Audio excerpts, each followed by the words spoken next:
And the Encourage and Inspire ebook, really why I decided to write it was simple for me. Hope, inspiration, let people know that, I wanted to work in the record business and not being able to actually, unfortunately, due to my disability, move around and go kind of in the industry cities. I kind of had to carve out my own path.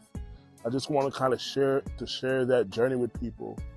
And even though it's difficult, I want to give people some insight on just what my journey's been like and the cool things that I've been able to accomplish. And like I said, be a light, be a trailblazer, and that's what I want this book to be about.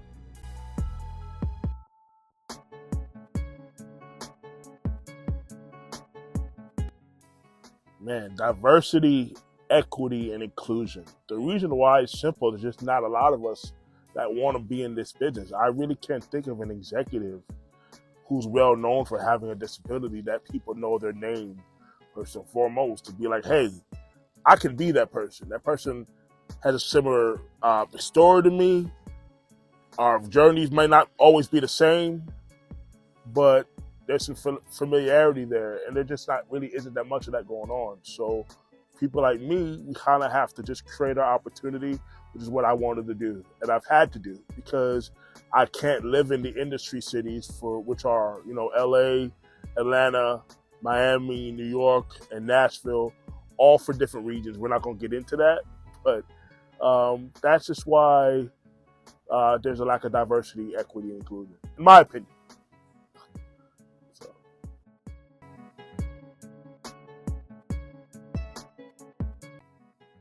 Some of the challenges for people who want to be in the music industry who have a disability, and this is just from my perspective, the ability to not be in the industry cities. Like I said before, the Nashville, Atlanta, Miami, New York, LA are the main cities for jobs. So, for different reasons, we can't be there. For me, it's because of transportation, because of weather, because of different things like that. So those are some of the challenges. Also, technically for me, I can speak well. I can articulate my thoughts. People in the record industry aren't as nice and as open to people that talk different, that have to use a different mode of communication. There's so many things.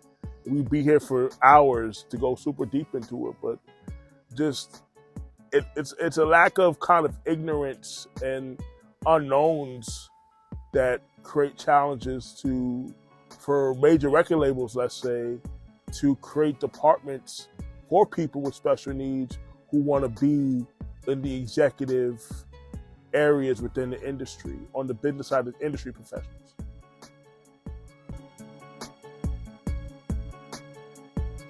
I mean, the lessons I wish I knew was just how hard it is, man. How hard it is to make a living in this business.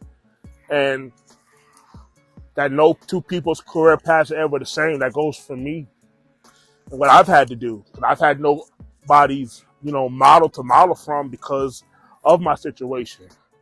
Another lesson, people ain't always nice.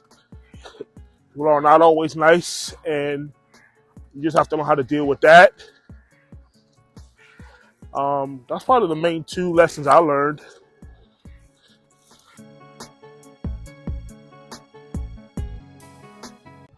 Man, some of the things that keep me going. I just love this. I love making a difference. The two things that I'm great at in life is people and relationships. And I've learned that those are my superpowers, and that's what I love to do. I love to know that I play a role to help creatives, because we can't live life without music. We can't live life without the arts. It's impossible. And to know that I can help people, especially in today's day and age, do what they love to do, and just use my gifts and my knowledge that I've learned to just do it my way.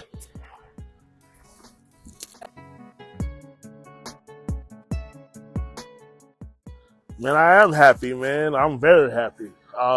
It's been a hell of a journey. I got here to share my story. Been featured in 12 magazines, been to 7 different countries. I work with New School Rules. the #1 international urban music conference and festival in Europe. Shout out to Hanka Maduro and her husband Greg for believing in what I do. I want them to know that I'm just so thankful for that opportunity. And just, again, using my unconventional path to create success, show others that it's possible. So yeah, I'm happy, despite all the obstacles.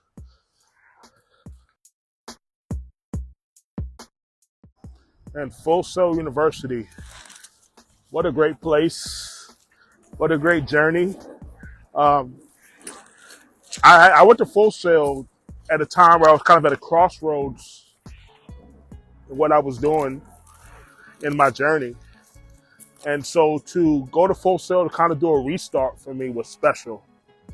I love entertainment. I love the arts.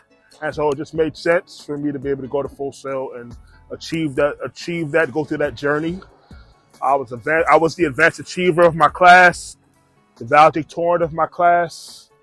So that was a great time. And I want to shout out 2 people specifically during my journey there. Trish Pearson, who was my first instructor at Full Sail, who has become such a great friend to me today. And the other one is Israel Vasquatelli, my friend and mentor, who's always been there for me whenever I need him. Somebody that's just respected in the industry, respected in the culture. And to call him a friend is something that is really important to me. So I really enjoyed my time at Full Sail. And I love to give back and mentor there.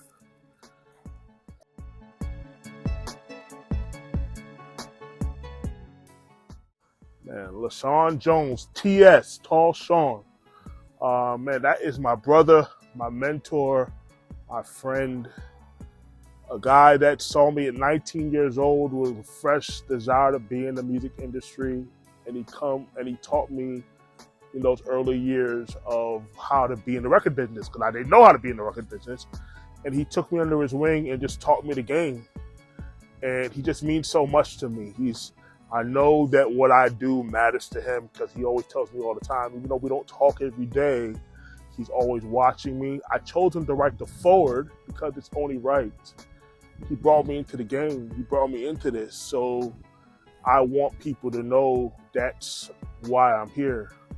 I've created my own success, my own path, but he's the reason why I'm here.